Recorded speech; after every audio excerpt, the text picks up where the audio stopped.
All right, Ken, we're a few weeks away here. We're going to have pitchers and catchers reporting in February, but there are still teams with some holes to fill. Run me down your top 5 list here.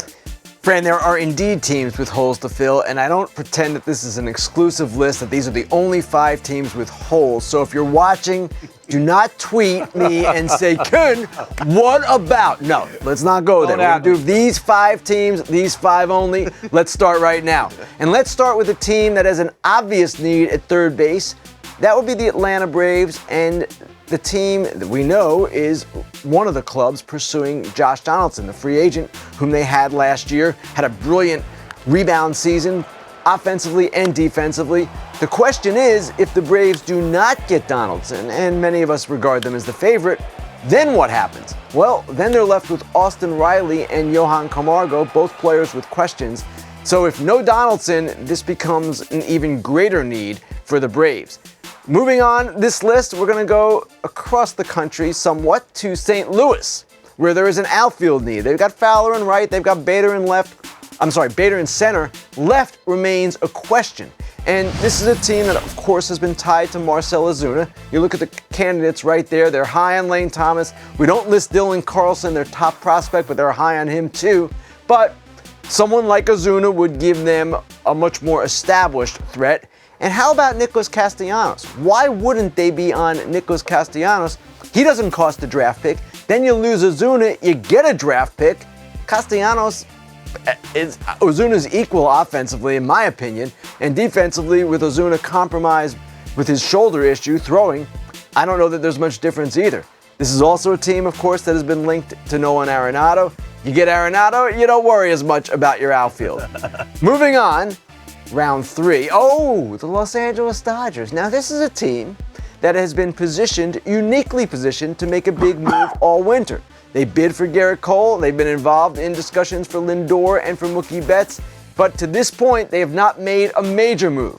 They've acquired or signed Blake Trinan, signed Alex Wood, Jimmy Nelson, but that's it. So here they are. They lean left-handed, as you can see there. And while they routinely rotate players in and out of their lineup, wouldn't they benefit from a right-handed bat? Perhaps Donaldson at third base, perhaps Chris Bryant at third base. If they could get their hands on Betts, perhaps it would be him. So that is one team that also, at least in their minds, is probably not done yet because they are always on the lookout for impact talent. As we move on, here are 2 teams that have addressed their starting pitching, but probably not enough, at least from the outside perspective. The Angels, we've seen them enter this offseason with a clear need for starting pitching, and their big move was Anthony Rendon. So they add Tehran, they add Bundy, but even with Ohtani, you look at that list and you don't expect that team to compete really strongly for a division title. And the Twins, they keep Odorizzi, they keep Michael Pineda, but of course Pineda will miss part of the season, the early part of the season, while serving his suspension for PEDs. And the addition of Homer Bailey should help, but Homer Bailey is not exactly a guy who was tearing it up even before last year. And Rich Hill, he's out for a bit with his elbow, at least probably half the season. So this is a team still that if you could trade for Robbie Ray, it would be highly advisable for the Twins to do that, in my opinion. Same with the Angels. If they could get one more through a trade, that would be a really good thing for them to do. And finally, staying in the AL West, the Texas Rangers. Now, yes, they are a team that has been linked to Arenado. And why? Hey, remember, they are opening a new ballpark in 2020. And one thing they would like to get, I am sure, is a box office attraction. Someone who could sell tickets, kind of excite their fan base a little bit as they go into this season, opening this new ballpark. They bid for Rendon. We know that, $192 million. They've made some moves, and they've got a representative club coming back, but if you could get a Donaldson, which doesn't seem to be on their priority list, or more likely an Arenado, not that it's likely, that would be the kind of move we're talking about. They can even get one of the outfielders as well, Ozuna or Castellanos. They've been linked to both, but I don't know that either would be the box office attraction that we're talking about with an Arenado or previously a Rendon. You know, Kenny, first with the Braves, do you feel at any time that Austin Riley is sitting at home and saying, am I invisible? 18 home runs and 274 at-bats. But more importantly, those came real early, and then he struggled. What do you think the Braves' evaluation of that young slugger is? Ron, that's a very good question because clearly they want Donaldson back. And they envision Riley being part of their plans, but not as the primary third baseman because of what you said, the tail off that occurred after his red-hot start. So remember, Riley can play the outfield, has proven that. They're set in the outfield right now, but he could be a guy they bounce around to, and Donaldson is an older player. His health is not assured. So even if you get him and you want to play him, say, 130 games, assuming he stays healthy, you've got Riley there, you've got Camargo.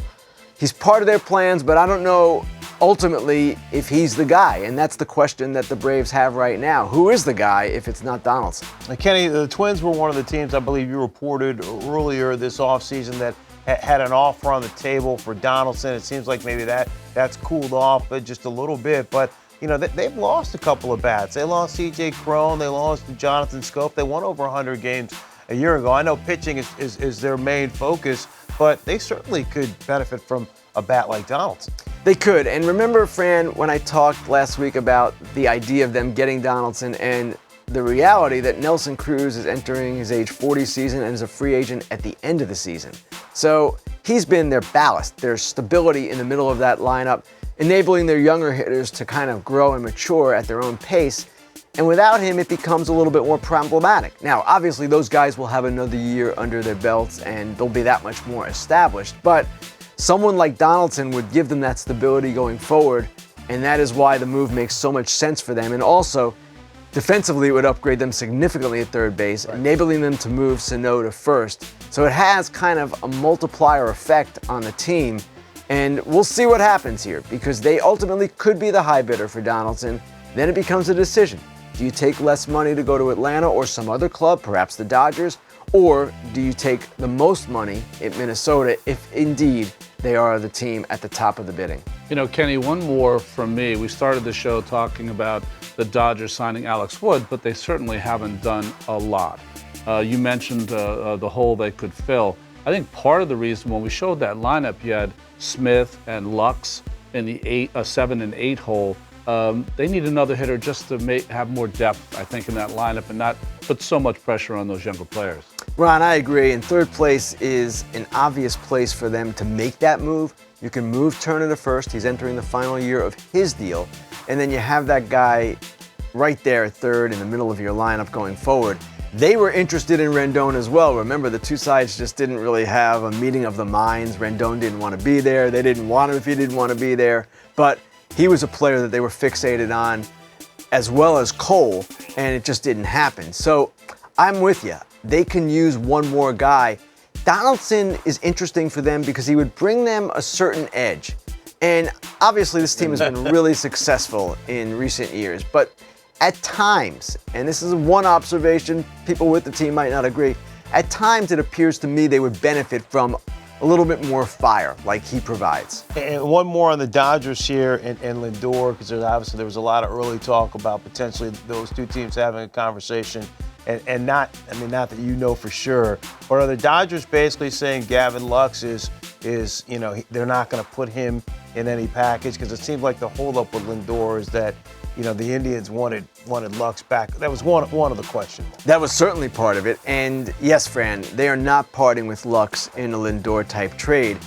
And here's why. You have Lux for 6 years of control, Lindor for only 2. And ultimately, while Lux might never be Lindor, he might be close to Lindor at some point if the Dodgers' projection of him is accurate. So they're not going to give up that kind of control when they've got a player who they believe might be comparable. Yeah, one of the things the Dodgers have done very well over the last few years is the projections on the young players in their farm system. It seems like everybody who they bring up has taken care of business. Great stuff from Ken Rosenthal.